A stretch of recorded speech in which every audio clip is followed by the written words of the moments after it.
ዋጓን ዩቲዩብ ዋጓን ገነርስ ዋጓን አርሰናላውያን እንደምን አደራችሁ እንደምን ዋላችሁ እንደምን አመሻችሁ በያላችሁበት ሀገር ሰዓት አቆጣጠር እንደምከረማችሁ ሳሚ ነኝ። ለማታውቁኝ የዩቲዩብ ቻናሌ ስም ሳሚ ገነር ይባላል። የአርሰናል ደጋፊ ከሆናችሁና ስለ አርሰናል መስማት የምትወዱ እንዲሁም የሌላ ክለብ ደጋፊዎች ሆናችሁ ስለ አርሰናል መስማት እንፈልጋለን ምትሉ ከሆነ ምን ትጠብቃላችሁ? አሁኑኑ ሰብስክራይብ በማድረግ የዩቲዩብ ቻናሌ ቤተሰቦች መሆን ትችላላችሁ። ነባሮች ላይክ፣ ሼር፣ ኮሜንት ላይ ሀሳብ አስተያየታችሁን በመስጠት ዩቲዩብ ቻናላችንን ሞቅ ደመቅ እንድታረጉልን ስል በአክብሮት ጠይቃለሁ። ይሄንንም ቪዲዮ ስትጀምሩ በቀናነት ላይክ አድርጉልኝ። የእናንተ ላይክ ማድረግ የዩቲዩብ አልጎሪዝም እንግዲህ ቪዲዮዬ ብዙ እንደዚህ አይነት ኮንተንት መስማት መመልከት ለሚፈልጉ ሰዎች ሪኮመንድ ስለሚያደርግልኝ ማለት ነው። ስለዚህ በቅንነት እንግዲህ ላይክ ኮሜንት እያደረግን ማለት ነው። ተመልሻለሁ። አይኖ ጠፍቻለሁ። ላስት ታይም የተገናኘ ነው ከአርሰናል ከቦርንማውዝ ጋር በ32ኛ ሳምንት የፕሪሚየር ሊግ መርሃ ግብር እንግዲህ በኤምሬትስ የተደረገ ጨዋታ ፕሪቪው ነበር። የቅድመ ጨዋታ ሀሳብ አስተያየቴን ሰጥቼ እንዲሁም ፕሪዲክሽን ግምታዊ አሰላለፍ እንዲሁም የውጤት ግምት ገምቼ ነበር። የተለያየ ነው። ነገር ግን ከጨዋታ በኋላ ማች ሪያክሽን ቪዲዮ ብሰራም ነገር ግን ካቅም በላይ በሆነ ምክንያት ኤዲት ለማድረግ በጊዜው አልቻልኩም። በሽታዬንም እያስታመምኩ ነበረ። እጅግ በጣም ታምሜ ነበር። ሊስን እንድታዝኑልኝ አይደለም። አርሰናል አሁን ላይ እጅግ በጣም እያስከፋኝ ይገኛል። ምክንያቱም ደግሞ የኤፍኤ ካፕ ውጪ ስንሆን ከኤፍኤ ካፕ ውድድር ውጪ በሳውዛምተን ተሸንፈን ውጪ ስንሆን የተደረገው ጨዋታው ካስታወሳችሁ ቅዳሜ ቀን ነበረ።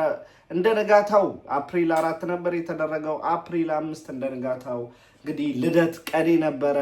ያኔ ከውድድሩ በመሰናበታችን ፑር ፐርፎርማንስ በመመልከቴ ተጦልቤ ደስ የሚል በርዝደይ አሳልፍ ያለው። ነገር ግን አርሰናል ቢያሸንፍ ደግሞ ሞር ደስ ብሎኝ ይውል ነበረ። እንዲሁም ያሁን 2 ወር ኦልሞስት የጾምንበትና በጉጉት የጠበቅነው የትንሣኤ በዓል ከፊት ለፊታችን ነበረ።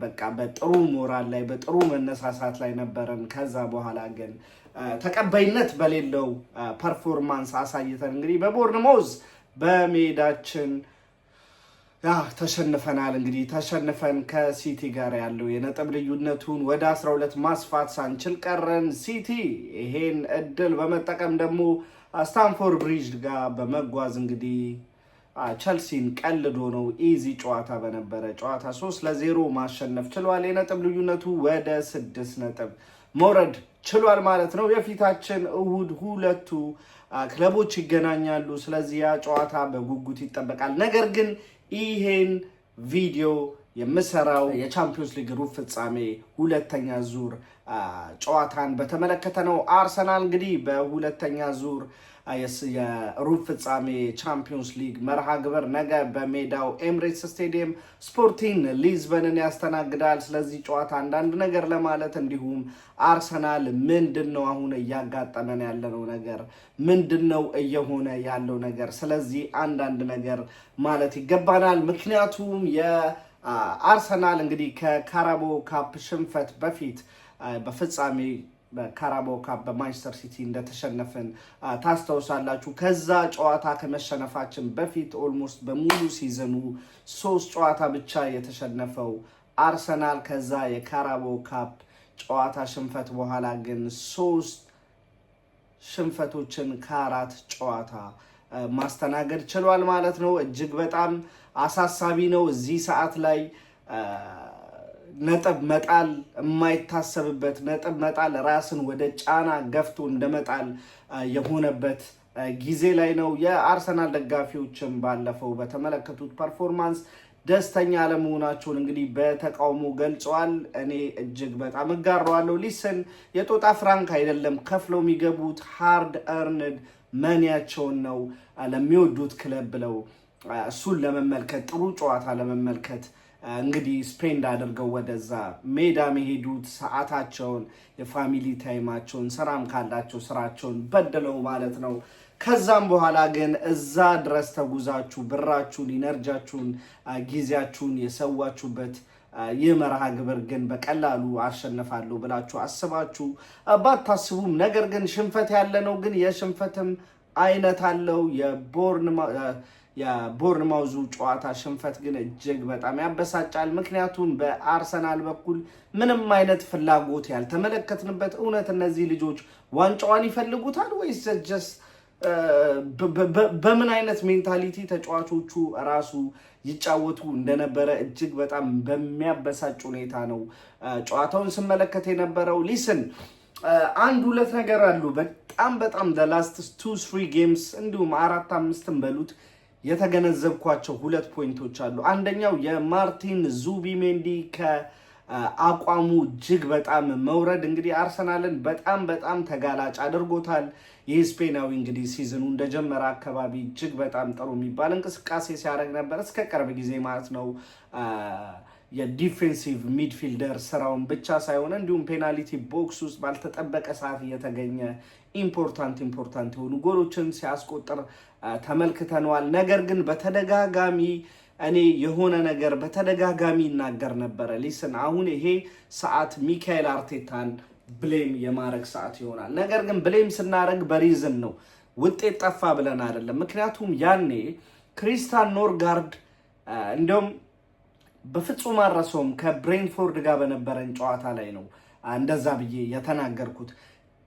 ክሪስታን ኖርጋርድን አትሊስት ለዚህ ጨዋታ ለምንድን ነው የማይጠቀመው? ምክንያቱም ቡድኑን በደንብ ያውቃል። ብሬንፎርድ ማለት በካፒቴንነት ያገለገለው ቲም ነው፣ በደንብ ያውቀዋል። የሴት ፒስ አጠቃቀማቸውን በብዙ ነገር ሊያግዘን ይችላል። ፕላስ ደግሞ ዙቢሜንዲን ሙሉ ጨዋታ ማጫወት አትችልም። ስለዚህ ዙቢሜንዲን አሳርፎ ክሪስታን ኖርጋርድን አንድ ሁለት ብዙ ጨዋታዎች ላይ ለውጥ ብመለከት ብዬ ሀሳብ አስተያየቴን ሰጥቻለሁ። እዛ ሰዓት ላይ ግን ሊስን አንድ አሰልጣኝ አስሎንጋስ የሱ ውሳኔ ውጤት እስካስገኘ ድረስ ትቀበለዋለህ። ግን አዘ ኤንድ ኦፍ ዘ ዴይ ደግሞ ያ እሱ የወሰናቸው ነገር ደግሞ ቡድኑ ላይ ኢምፓክት ማሳየት ሲጀምሩ ግን ይሄ ነገር በዚህ ምክንያት ነው የመጣው ብለን ደግሞ ያው የመወቃቀስ ግዴታ ይኖርብናል ማለት ነው። ስለዚህ ዙቢሜንዲ እንግዲህ በእኔ አስተሳሰብ እጅግ በጣም ብዙ ጨዋታ የተጫወተ ተጫዋች ነው። የመጀመሪያ የሚገኝበት አቅም ላይ የሚገኝ አይመስለኝም። ፕረስ ሲደረግ ይወድቃል፣ ፕረስ ሲደረግ ኳሶች ይሳሳታል። እጅግ በጣም ብዙ የሚባሉ ስህተቶችን አሁን እየተመለከትኩበት ነው። ባክ ፓሶች አሉ። ባለፈው ጨዋታ ላይ ነበር። አሁን ለምሳሌ ከቤን ዋይት ጋር ቅብብል ያደረጉበት ኳስ ነበረ። ተርን ቢያደርግ በጣም ስፔሶች ነበሩ። ጋብሪኤል ማጋሌዝ እና በግራ ክንፍ በኩል ላይ የተሰለፉ ተጫዋቾች ስፔሶች ነበሩ። ወደዛ መዞር ነበር። ነገር ግን ፕረስ ወደሚደረግበት ቦታ ኳስን በተደጋጋሚ ሲያቀብል ተመልክቸዋለሁ። ፈጣን ፓስን ላይ ቪክቶር ኮሬዝ ማቀበል ሲሳነው ተመልክቸዋለሁ። እንዲሁም የተሳሳቱ ውሳኔዎችን ፓሶችን ሲያደርግ በተደጋጋሚ ተመልክተነዋል። መሸፈን ያለባቸው ቦታዎችን ለመሸፈን ሲሳሳት እንዲሁ ተመልክተነዋል። ይሄም የሆነው ደግሞ የባለፈው ጨዋታ ላይ ተመልክተነዋል። ሁለተኛው ጎል ቦርንማውዞች ሲያስቆጥሩ እንግዲህ ዙቢሜንዲ ባዶ ስፔስ ከኋላው ትቶ ነበር። እንግዲህ እሱን አለመመልከት አሴ ነምበር 6 እየተጫወታችሁ ከባድ ነው። እንግዲህ ያው ዙቢሜንዲ ደክሟል። መጀመሪያ ነበረ ሮቴት እያደረግን እስከ ሲዝኑ መጨረሻ ድረስ የተጫዋቾቻችንን ብቃት መጠቀም ያለብን ብዬ አስባለሁ። ስለዚህ ሚካኤል አርቴታ እዚህ ላይ ስህተት የሰራ ይመስለኛል። ነገር ግን እሱ ብቻ አይደለም። አሁንም የአርሰናል ትልቅ ዊክ ሊንክ የሆነና ኤኒ ቲም ወደ አርሰናል ወይም ደግሞ አርሰናል ወደ እነሱ ሲሄድ ለተጋጣሚዎቻችን ለማጥቃት ቤስት ቦታ ሆነው ያገኙት የኛን የቀኝ ፉልባክ ቦታ ነው። ምክንያቱም ቤን ዋይት ላይ ሙሉ ለሙሉ የበፊት የምናውቀውን ቤን ዋይት እየተመለከተን አይደለም። ስህተቶች ይሰራል፣ ስፔሶች ይተዋል፣ ተስቦ ይወጣል። ብዙ ነገሮች በቤን ዋይት በኩልም ተመልክቻለሁ። ይሄም የሆነው እንግዲህ ክለባችን ላይ ካሉ ተጫዋቾች ብዙ ጨዋታን በተደጋጋሚ የተጫወቱ ቶፕ 3 ተጫዋቾች ጥሩ ቢባል እንግዲህ ኢዚ ነው። ዴቪድ ራያ፣ ዩሊያን ቲምበር እና ዙቢሜንዲ ናቸው። ካልተጎዱ በቀር እነዚህ ተጫዋቾች አያርፉም ነበረ። እንግዲህ መጨረሻ ላይ ቲምበርንም በጉዳት አተነው እንግዲህ ለዛ ጨዋታ ለተወሰኑ ጨዋታዎች ያለሱ ለማድረግ ስለተገደድን እንዲሁም በተጫወተበትም ጊዜ ጉልበቱን የጨረሰ ይመስላል። በጣም ያቋም መውረድም ዩሊያን ቲምበር ላይም ተመልክተን ነበር። ስለዚህ እነዚህ ነገሮች አርሰናልን እጅግ በጣም ዋጋ እያስከፈሉት ይገኛሉ። አይ ዶንት ኖ ምን ያህሎቻችሁ ለምን ያህል ጊዜ ተከታተላችሁኝ አላውቅም እንጂ አንድ ነገር ደግሞ እጅግ በጣም የምመኘው ኢቭን ዙቢሜንዲ ቶፕ በነበረበት ሰዓት ላይ እጅግ በጣም የምመኘው አንድ አሰላለፍ አለ ብዬ ብዙ ጊዜ ተናግሬያለሁ። የሰማችሁኝ ከዚህ በፊት ካላችሁ ኮመንት ሴክሽን ላይ ፕሊዝ ያ እኔ ሰምቻለሁ ወይ ምናምን ብላችሁ ኮመንት ጻፉልኝ። የመሃል ሜዳ ምርጫዬ ብዬ ዴክላን ራይስን አሴ ነምበር 6 ወይም ዲፌንሲቭ ሚድፊልደር ላይ ዴክላን ራይስን አደርግና ኤብሪቼዜ እና ማርቲን ኦዴጋርድን ደግሞ በ2-8 ቁጥር ወይም 10 ቁጥርን በሏቸው። እነዚህ 3 ተጫዋቾች ናቸው የኔ የመሃል ሜዳ ተጫዋቾች ቢሆኑ ብዬ ሁሌም አይደለም አንዳንድ ጨዋታዎች ላይ እነዚህን ብንመለከት ብዬ ሀሳብ አስተያየቴን ሰጥቻለሁ። ይሄ ያልኩበት ምክንያት ደግሞ ምንድነው? ምክንያቱም ክሬቲቪቲ ይፈልጋል። የአርሰናል ትልቁ ችግር ቻንስ ክሬት ማድረግ ነው። ሴም ኦልድ አርሰናል ላስት ሲዝንም ሴም ነበር። ላስት ሲዝን አትሊስት ይሻላል፣ ቻንሶች ይፈጠራሉ፣ ነገር ግን ጨራሽ የለም፣ 9 ቁጥር የለም ይባል ነበር። ዲስ ሲዝን ደግሞ የፈጠራ ብቃታችን እጅግ በጣም ቀንሷል። የባለፈው የቦርንማውዝ ጨዋታ ላይ ሆን ብዬ ለመመልከት ፈልጌ የነበረ ምንድነው የአርሰናል ትልቅ ችግር ብዬ፣ ነገር ግን ስመለከተው እንግዲህ ዴክላን ራይስ እና ዙቢሜንዲን እንደ 2 ዲፌንሲቭ ሚድፊልደር ፒቮት ነው የሚጠቀምባቸው።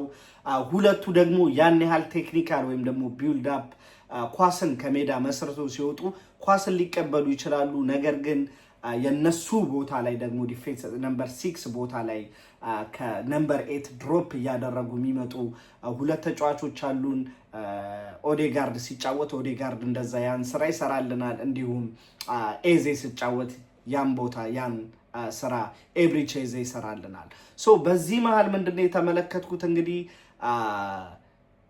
ክሬቲቭ የሆነ ተጫዋች እነሱ ጥለውት የሚወጡት ቦታ ላይ ነምበር 6 ላይ አሁን ለምሳሌ የሁለቱ ተጫዋቾች አሁን ቢሰለፉ ብዬ ሐሳቤን ስሰጥ ለምንድን ነው ለምሳሌ ኦዴጋርድ ጨዋታውን ቢልድ አፑን ይጀምር ከነ ዙቢሜንዲ ዋቴቨር ቢልድ በዙቢሜንዲም ተቀበለ ራይስም ተቀበለ ኳሱን ይዞ ለመውጣት ነምበር 6 እነሱ ኖርማሊ የሚጫወቱበት 6 ቁጥር ቦታ ላይ ሲገኝ የሱ ቦታ ላይ ትቶት የሄደውን ስፔስ ሌላ ክሬቲቭ ተጫዋች ያገኘዋል ማለት ነው which is ኤብሪቼዜ በኔ አሰላለፍ በኔ ቢሰለፉ ብዬ ያኔ ያሰብኩት የነበረው እና አሁንም ሆን ብዬ ምንድነው ሰተቱ ብዬ የሚቀጥለውን የነገውን ጨዋታ ላይ ሆን ብላችሁ መመልከት ትችላላችሁ።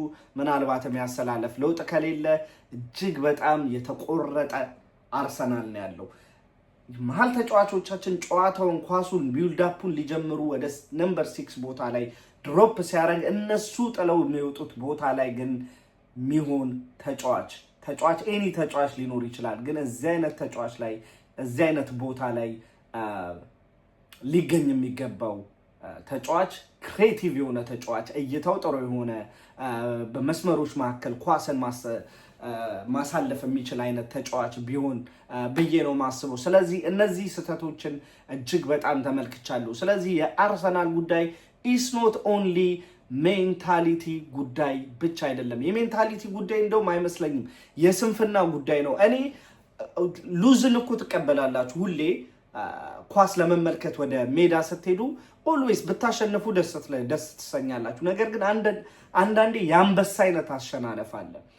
ቀጥቅጣችሁ አንግል ገጭቶባችሁ ከእናንተ የሚጠበቀውን ሁላ ነገር አደርጋችሁ አሳይታችሁ በቃ ሜቢ የነሱ ግብ ጠባቂ ቤስት ቀኑን አሳልፎ ከተሸነፋችሁ አሁን እንደተናደድ ነው ብስጭት አንበሳጭም ነበረ። ምክንያቱም ደግሞ ምንድነው ሞክራችኋል፣ አይተናል። ነገር ግን የአለፉት ሳምንታት ጨዋታ ግን እንደዛ አልነበረም። ኢቭን ያሸነፍናቸውን ጨዋታዎች ሊስን አትሊስት ጊቭ አስ አ ፋኪንግ ፉትቦል እንመልከተው። አትሊስት ፉትቦሉን እንመልከት። የሆነ ነገር ፋይት ስታረጉ እንኳን እንመልከት። የቦርንማውዙ ጨዋታ ላይ እንዴት እኔ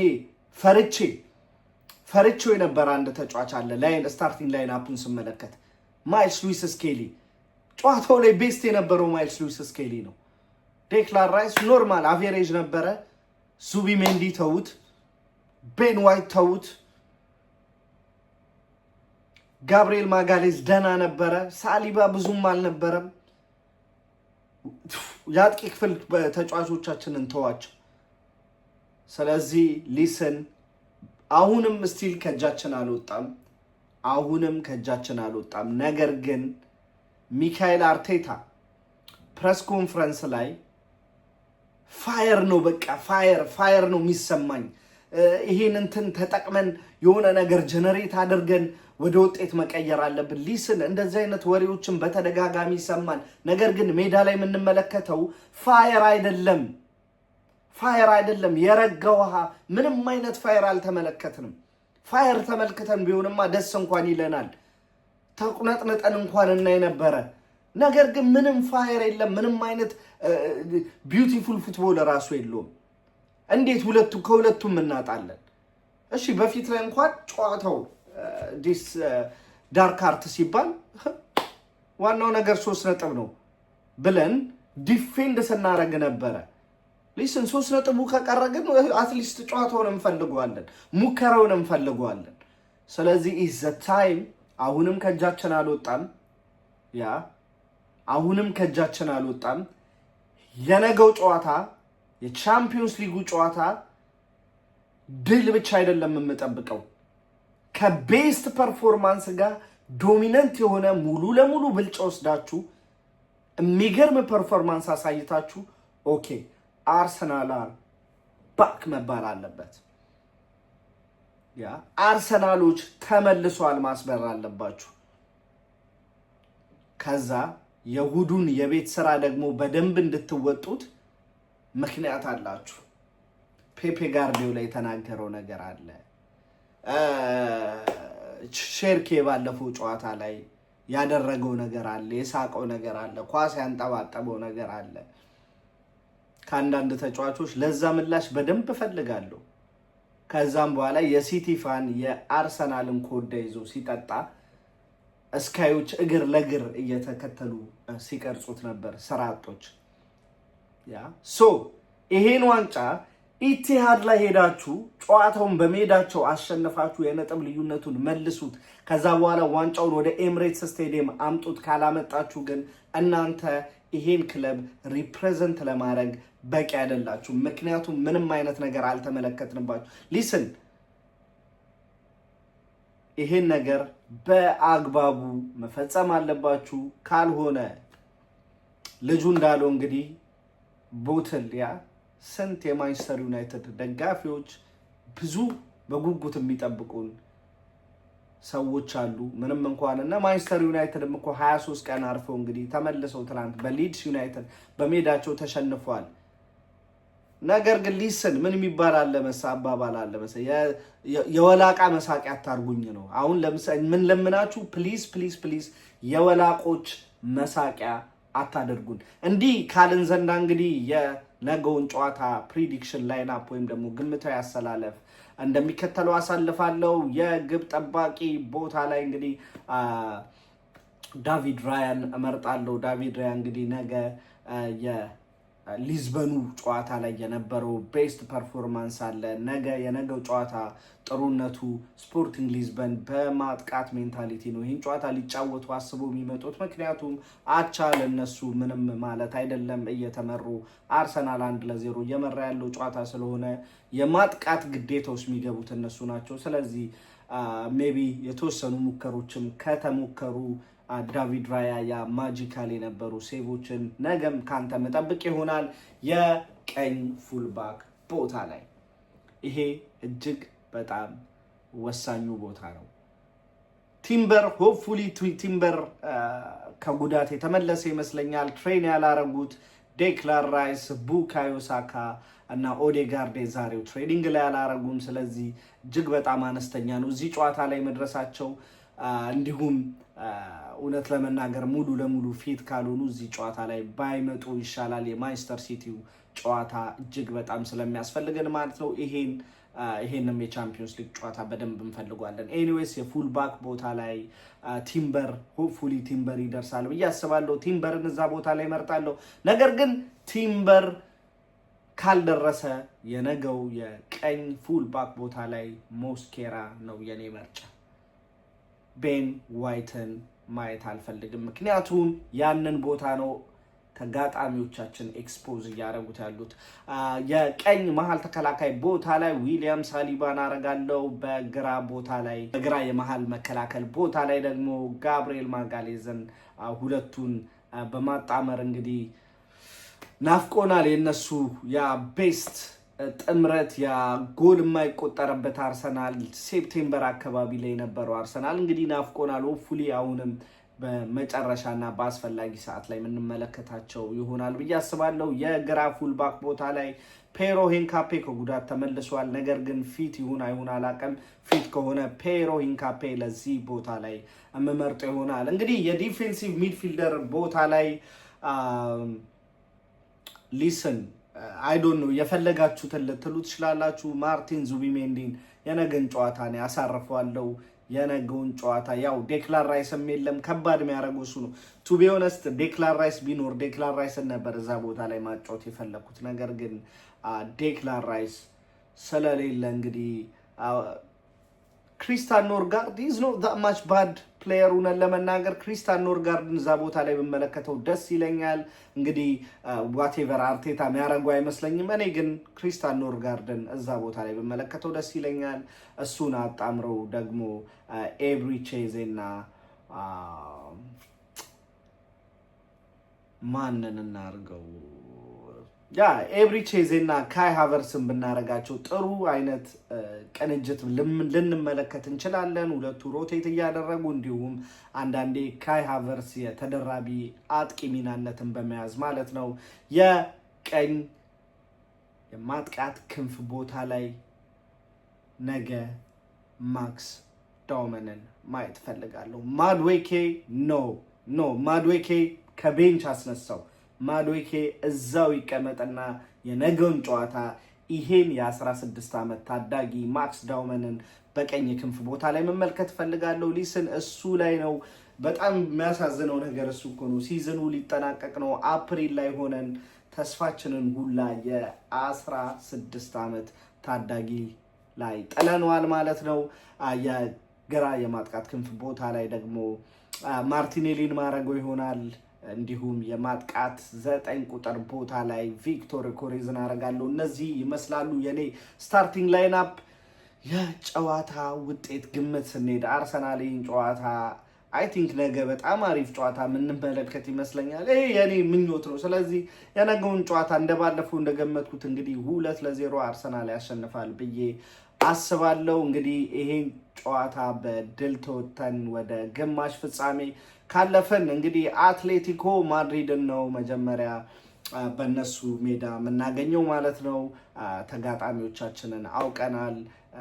ባርሰሎና በአትሌቲኮ ማድሪድ ተሸንፈው እንግዲህ ከቻምፒዮንስ ሊግ የሩብ ፍጻሜ ውድድር ውጭ ሆናል። ወደ ግማሽ ፍጻሜ ማለፍ አልቻለም። ስለዚህ ቀጣይ ተጋጣሚያችን አትሌቲኮ ማድሪድ ነው። የነገን ጨዋታ በማሸነፍ እንግዲህ በጥሩ ሞራልና በጥሩ መነሳሻ የኢቲሃድ ጨዋታችንን በጥሩ ወኔ መመልከት ፈልጋለሁ። እንግዲህ ይህን ይመስላል ዛሬ የመጣሁበት ፖይንት።